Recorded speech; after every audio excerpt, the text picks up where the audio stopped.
India का last railway station Khemkaran, और यहाँ पर हम लोग अमृतसर से आए थे और अभी यहाँ से निकलेंगे। और जो ये रेलवे स्टेशन है इसके 10 किलोमीटर अगर और आप सीधे जाओगे तो आप लोग कसूर, जो पहले यहाँ से रूट चला करता था, ये वाला रूट है। जो ये अपना देखो ये लोकोमोटिव खड़ा हुआ है, अभी इसमें बैठ के वापस जाएंगे हम लोग अपने अमृतसर।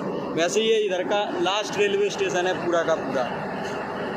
आगे देखोगे अगर तो वहाँ पर आपको कुछ भी नहीं दिखेगा, दूर दूर तक कुछ भी नहीं है वहाँ पर।